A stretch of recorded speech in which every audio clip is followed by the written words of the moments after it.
स्वच्छ भारत अभियान का मुख्य रूप से हमारे देश के राष्ट्रपिता महात्मा गांधी का यह सपना था कि हमारा देश स्वच्छ हो और हमारा देश सशक्त हो।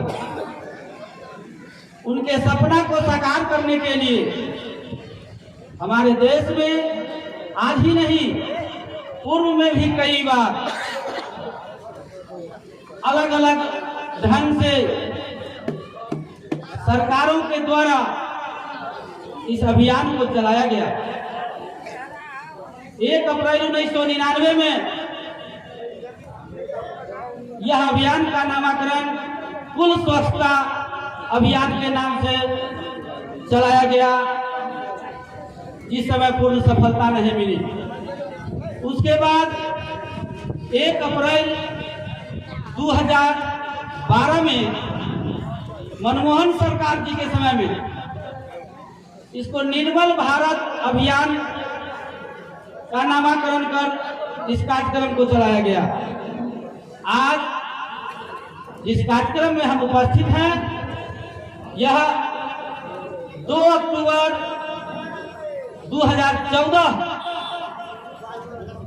से पुनः प्रारंभ किया गया और इसको देश लेवल पर स्वच्छ भारत अभियान के नाम से यह कार्यक्रम को बढ़ाया गया। वहीं बिहार में लोहिया स्वच्छ बिहार अभियान के नाम से इस कार्यक्रम का शुरुआत बड़ी तेजी से, बड़ी मजबूती से किया गया। इस कार्यक्रम में मुख्य बात हम अपने अभिभावकों और बच्चों से बताना चाहते हैं। यह अभियान का मूल लक्ष्य है स्वच्छ और स्वस्थ को समझना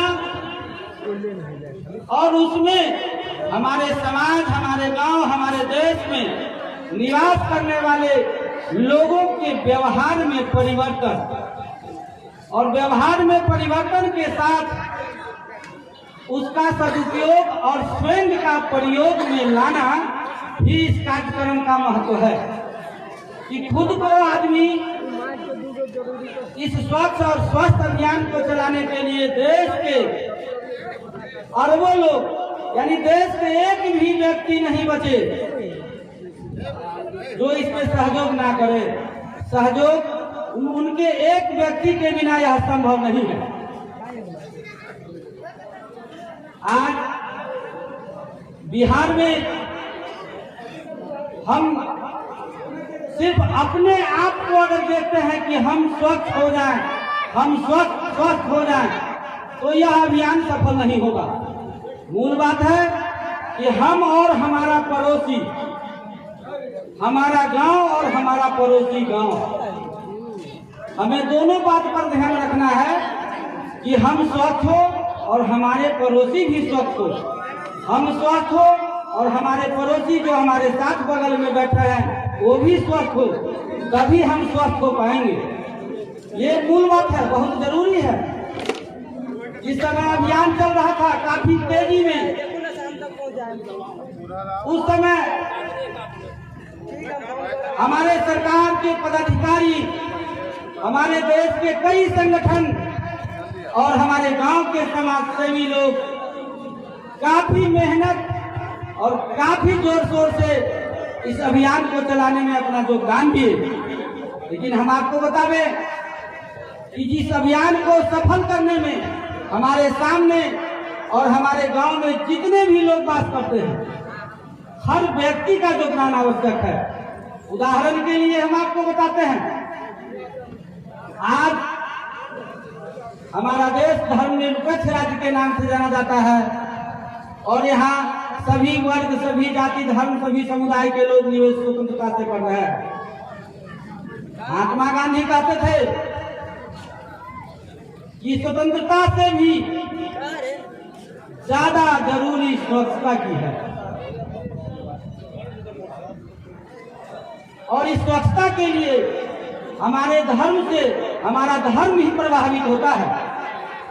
एक महापुरुष आए थे अपने प्रखंड में और उनका जो कार्यक्रम होता था उस पर मैं एक बिंदु एक शब्द बोल देता हूँ कि हमारे गांव भर की जो महिलाएं हैं, माता बहनें हैं, आप ध्यान से देखिएगा कि कोई भी धर्म का ख्याल खास करके महिलाएं रखती है, चाहे वह छठ पूजा हो, चाहे वह दीपावली हो, चाहे किसी भी त्योहार का बिना पतरा बिना किताब देखे उनके दिमाग में रहता है कि अब हमारा यह पर्व आने वाला है। हमारे समाज में छठ पर्व भी बड़ी जोर शोर से हम लोग मनाते हैं। हमारे घर की बहू, हमारी घर की माताएं कई रोज व्रत रखती है, लेकिन आप देखे होइएगा कि छठ पर्व का मूल स्थान कोई नदी, तालाब, पोखरा ऐसे जगहों पर छठ पर्व मनाया जाता है। और हमारे गांव के लोगों का जो पूर्व में परिवेश था, उनका सोच था, उस सोच को बदलने का जरूरत था। जिस तालाब में हमारी घर की महिलाएं, हमारी माताएं, हमारी बहनें स्नान करती है और उसमें घंटों पानी में तालाब में खड़ा रहती है, कभी आप सोचे उस तालाब के चारों तरफ जो भिंगा है, पोखरा है, उस पोखरा, उस पानी के इर्द गिर्द में हमारे ही गांव के लोग, हमारे ही गांव के समाज के व्यक्ति क्या करते थे? 365 दिन साल में सुबेरे और शाम नियम बना लिए थे कि तालाब के बगल में जाके पखेना करते थे और वह बारिश होगा, वह सारा पानी जाके पोखरी में चला जाएगा और फिर उसी पोखरा में खड़ा होके छठी माता को अर्घ देना है, पूजा करना है। आप सोच सकते हैं कि जो माता, जो बहनें व्रत करती है, स्नान करती है मन से, पवित्रता से, लेकिन उसका शुद्धिकरण नहीं हुआ, तालाब को गंदगी फैलाए हुए हैं, पूजा आपका सफल नहीं होगा। आज देखिए इसमें परिवर्तन हुआ है। गांव में जब हम लोग प्रवेश करते हैं तो काफी बदलाव दिखाई देता है। यूएनए का रिपोर्ट था, विश्व में भारत का पहला नाम था गंदगी फैलाने में। और बाहर के दूसरे स्टेट के लोग जब बिहार में आते थे तो बिहार का एक परिचय था कि जिस गांव में आप प्रवेश करिए और जिस गांव से आप निकलिएगा तो बिहार में कैसे आपका प्रवेश होगा और कैसे पहचान जाइएगा कि यह बिहार का क्षेत्र है। जिस गांव में आप घुसिएगा उस गांव में घुसने से पहले सड़क के किनारे लाइन लगा के लोग पखाना करते और गांव से जब बाहर निकलते तो भी वही हाल था। सड़क के दोनों साइड लाइन लगा के लोग पखाना करते थे, उसी पर चलते थे। गाड़ी, घोड़ा, मोटरसाइकिल, बैल, बकरी, भैंसी सब उसी घर में जाता था। तो इस तरह की पहचान हमारे बिहार का था और आज हमारे और आपके सहयोग से बिहार में परिवर्तन हुआ है। देश में परिवर्तन लाने की भी आवश्यकता है। इसमें हम सभी का सहयोग की आवश्यकता है। यही बात कहके मैं अपने वाणी को विराम देता हूँ और धन्यवाद देता हूँ माननीय मुखिया जी को यह शुभ कार्यक्रम किए। बहुत बहुत धन्यवाद। जय